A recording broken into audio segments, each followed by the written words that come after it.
Notícias que estão em atualização permanente em agência.eclésia.pt. E Deus fez-se célula, um livro que vai ser apresentado esta sexta-feira em Lisboa e agora analisado neste programa com António Pinheiro Torres, convidado do programa Eclésia. Muito boa tarde. Boa tarde. Obrigado por estar neste programa. O tema do livro já o enunciei, sobre o valor da vida. De que forma é que é apresentado por este autor? Eu acho que é muito interessante, porque está apresentado... Manuel Martínez Celas, vamos indicar primeiro o autor. Exatamente, tal e qual, Manuel Martínez Celas, que eu aliás estou com curiosidade de o encontrar, porque só me submeteram um livro e para prefaciar, mas li com muito interesse, porque eu acho que o livro está muito simples e tem o argumentário fundamental, sobretudo nas questões do aborto e da procriação medicamente assistida, mas depois também acena outras questões da bioética e da igualdade de género. E introduz, enfim, a maior parte do argumentário é conhecido, mas é muito bem retomado, também alguns pontos de inovação, sobretudo nas questões das barrigas de aluguer e da procriação medicamente assistida. Houve aqui algumas coisas que aprendi quando estive a ler, e uma outra que eu sou advogado, tenho mais dificuldade em reproduzir, que é sobre a questão dos gêmeos e das quimeras. E por isso parece-me um instrumento muito útil, porque há uma geração de pessoas que tivemos empenhadas na defesa da vida, tivemos que estudar com muita profundidade, mas há uma geração de gente nova que não teve acesso a este tipo de argumentários e que é muito interessante que sejam conhecidos. E, ao mesmo tempo, os argumentos do livro é engraçado, porque tem argumentos de caráter religioso, aliás, o próprio E Deus fez célula, mas depois argumentos de caráter filosófico, científico, uma diversidade de gamas de saberes que é muito interessante, cruza tudo de uma forma muito engraçada. Ciência e fé, é nestas duas perspectivas que o autor analisa a encarnação e a origem da vida? Exatamente.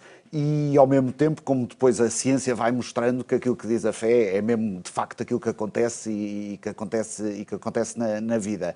E, ao mesmo tempo, fundamentando-a muito bem.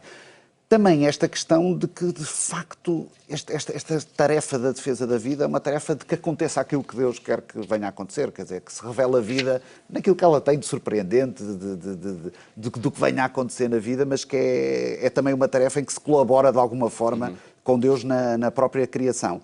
E o autor define como um milagre. Exatamente, como um milagre, porque de facto, se nós olharmos para aquela pequenina célula, ninguém diria o que é que daquilo pode surgir. E, sobretudo, o aborto trata-se da interrupção de toda a possibilidade daquela história pequena. Eu, no prefácio, aliás, digo que também este livro é pequeno, mas também este livro encerra uma potencialidade muito grande de conhecer e de amar e respeitar a defesa da vida e da dignidade humana também. Na apresentação deste livro, que oportunidade de debate vai acontecer também com o próprio autor? Exatamente, vamos ter essa ocasião, até mesmo dele nos contar o que é que o animou, porque também há uma generosidade, isto comove muito, quer dizer, porque há uma generosidade da pessoa que leva tão a sério aquilo que encontrou e aquilo em que acredita, que tem a necessidade de comunicar aos outros e de dar aos outros. É também uma vida que se dá. E isso é muito interessante, eu estou com muita curiosidade de estar com ele por causa disso também. Neste debate em torno da vida, o livro, que contributo é que traz? O livro traz, como eu disse no início, traz um argumentário muito preciso e também histórias concretas muito precisas. E, portanto, é uma grande ajuda, quando se está a falar sobre estes temas, poder estar municiado, digamos assim, desta informação tão precisa, não propor apenas uma causa, mas também factos. E isso enriquece muito qualquer discussão. Um exemplo desses argumentos?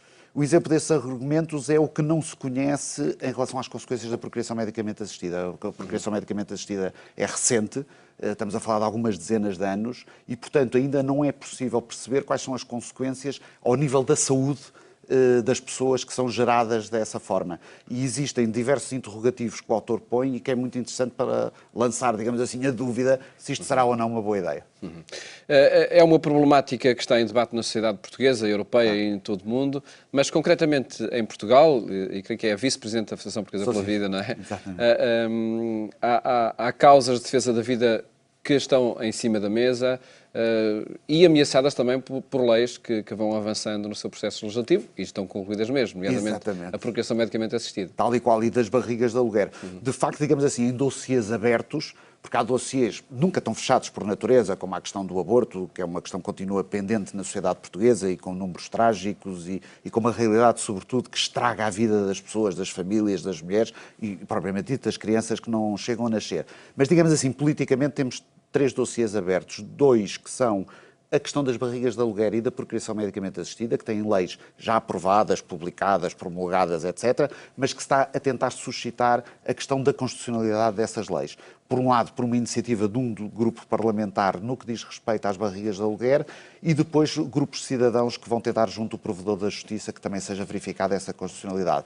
Mais quente, digamos assim, e como a chegar é o debate sobre a eutanásia, que vai ser um debate grande sobre a vida e a morte na sociedade portuguesa, sobre a maneira como nós olhamos para o envelhecimento, como olhamos para a nossa própria vida, para o valor da vida e do pedido de ajuda que é o envelhecimento, sobretudo na fase terminal. E neste ponto há uma petição chamada Toda a Vida Tem Dignidade. Aliás, o site também é todahavidatemdignidade.org. É uma petição que pretende provocar, digamos assim, a Assembleia da República a que debata este tema em profundidade, mas no sentido da proteção da vida humana. E que vem numa altura do debate em que já se encontra no Parlamento uma petição a favor da eutanásia. E, portanto, é muito importante que a sociedade portuguesa se mobilize, fazendo sentir ao Parlamento de que não existe apenas uma voz nesta questão e que não é inevitável que a eutanásia venha a existir em Portugal. E por isso era muito importante que sejam angariadas as assinaturas, seja em papel, descarregando o impresso no site que eu indiquei, seja online, também se encontra no site da Petição Pública, enfim, facilmente quem está habituado com a internet saberá encontrar. Qual é neste, claro, sendo contra a eutanásia, qual é a posição da Federação Portuguesa pela Vida no processo legislativo que pode iniciar-se em Portugal? A posição da Federação Portuguesa pela Vida foi primeiro o lançamento desta petição para que no momento em que seja debatida a questão no Parlamento, se faça perceber que a sociedade portuguesa não tem a opinião publicada, digamos assim, mas uma opinião que não é favorável à questão da eutanásia. Este é o primeiro passo. E depois prepararmos todo o processo que poderá conduzir eventualmente à realização de um referendo, porque é uma questão tão grave que seria bom que não ficasse limitada às 4 paredes do Parlamento. E o referendo é a proposta da Federação Portuguesa pela Vida? Nas atuais circunstâncias parece-nos que sim, até porque nenhum dos partidos, com exceção de um pequenino partido, aquele do PAN, nenhum dos partidos, quando se candidatou nas últimas eleições ao Parlamento, fez qualquer proposta nesse sentido, favorável ou desfavorável à eutanásia. E, portanto, justifica-se devolver a voz ao povo para que se possa pronunciar. Com o principal argumento que o que está em causa aqui é uma falta de informação sobre esta questão?